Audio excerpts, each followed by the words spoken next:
la previa del autor en este tipo de creaciones, pero al final no me parece que se pierda el autor, o sea, no quiero quitar la importancia del autor tampoco. Entonces ha cambiado y ahora lo que quiero preguntaros es vuestra opinión sobre este tipo de arte o este cambio del arte que estamos presenciando, en el que la obra ya no es una obra, digamos, estática o discreta, sino que es una obra al mismo tiempo creadora, ¿no? Los que habéis hablado de la biotecnología, como Christa, etc., pues se proponen unas obras que al mismo tiempo crean. Entonces, o la obra esta de los chicles también, que ya pues se va creando en el mismo momento, ¿no? Y de una manera caótica, pues por ejemplo los chicles van adoptando formas pues, libres, ¿no? No pensadas de antemano. Y pues nada, eso, quería preguntaros vuestra opinión sobre las obras creadoras o las obras vivas y pues, que tienen vida propia y artística al mismo tiempo. Y después bueno, de momento está bien. Gracias.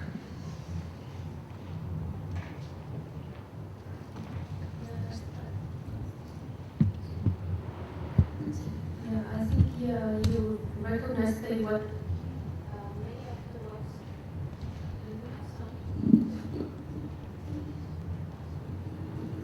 I think you saw very well a connection between many of these works is that in interactive art, I think many artists are looking for the unexpected, and I think there are different degrees of, certain artists maybe use animations that you trigger and then would play, or there's a certain kind of structure or different degrees of structures that artists do. Here particularly we are interested in opening as much these structures as possible, so that any action will lead to a totally new result. But this is always a decision between how much freedom do you give to the user and how much do you create a framework that allows this freedom. So in our case, artificial life or genetic algorithms have helped us to create a certain amount of novelty, but there are other strategies as well, as Ken is doing, for example, with the robotic sculptures. So I think many of us are looking to create open systems that allow as much freedom as possible to the user. Just to add to what Christa was saying, for me as an artist, the greatest joy I have is out of making the work.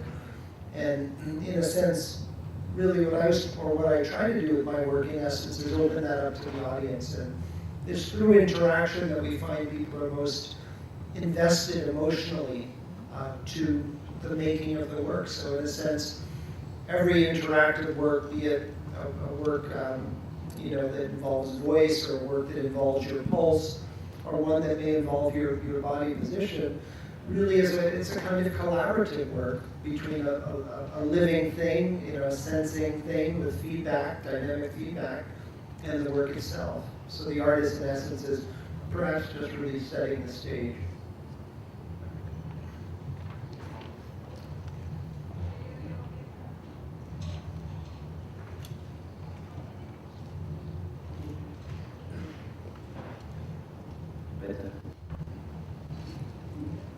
Hello. I'm very impressed with your works of art and everything, but I must say something. I wasn't as impressed by one of the great works of Johann Sebastian Bach, or The Girl with the Pearl, in Vermeer or something like that, which really gives me the tears.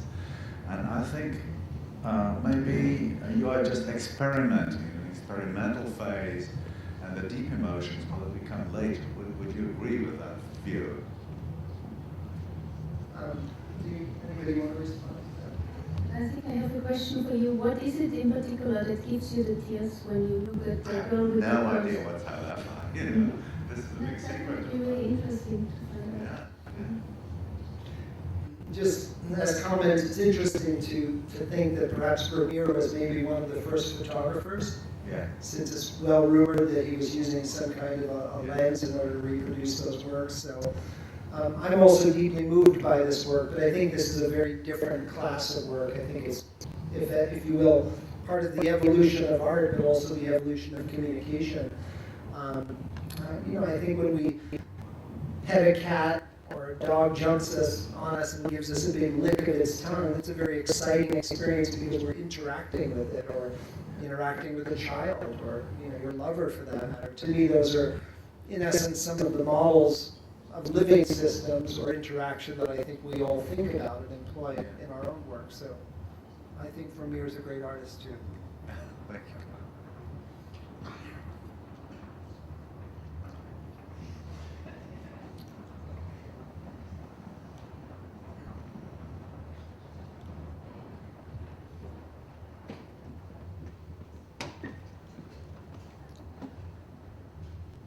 Quería hacerle una pregunta a Christa Sommerer sobre la aplicación de la nueva tecnología de comunicación áptica en su obra. Es decir, los nuevos métodos ápticos que reproducen un estímulo táctil a través de un impulso eléctrico.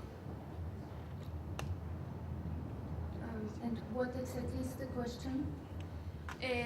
La aplicación de esa tecnología a su obra. Application.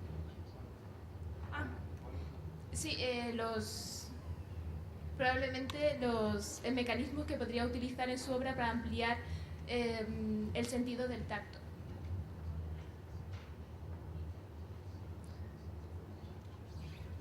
I'm not exactly sure if you mean like commercial application, but for example, yeah, I could see. Sí, ¿cuál es la posible aplicación que le daría a esa nueva tecnología que reproducen esa señal táctil, que a lo mejor podría enriquecer la idea del tacto en su obra? No sé si me he explicado bien. Yeah, I think in the work that is here on display, there is already a kind of certain research going into how you capture touch and how you transmit it to a remote user. So I think that part is solved, but in terms of application, how you would maybe apply that into commercial products, I think I see lots of applications. For example, you travel, people increasingly travel and still want to maybe stay connected to their loved ones or their children. And so having like an object in your pocket that lets you maybe feel your lover or your husband or whoever, your child, physically, I think could be a very interesting application. Or we are also exploring olfactory senses, and I think that's when nanotechnology comes in. As these sensors become smaller and smaller and can also distinguish more chemical components, you could also imagine feeling someone just by breathing at him and maybe smelling him. So I think there's lots of new ways of communicating with each other that go beyond the just standard sending of information or useful information, but to maybe communicate with each other in a very intuitive and emotional way. And I think the challenge for the artist is then to help shape these technologies, not like just the researchers do the development of this technique, but also give some input of where this technology could go. And then of course there's also this whole idea of application. A lot of this technology can be used for the military as well. So I think as an artist you have also the responsibility of creating some kind of counter-reality that is against the misuse of this technology for military purposes. Yes.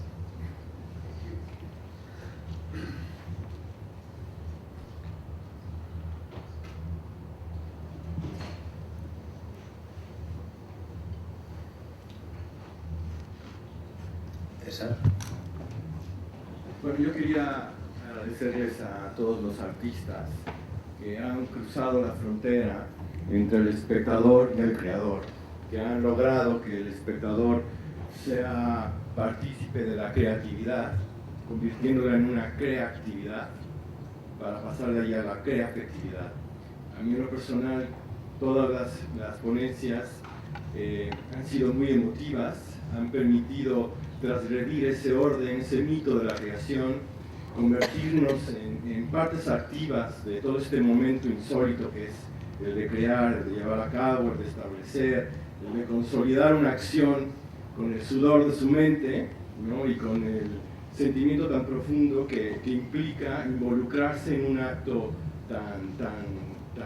pues no quiero decirlo místico ni cósmico, sino tan sustancial como es el de crear, ¿no? Que es, a final de cuentas, una evolución.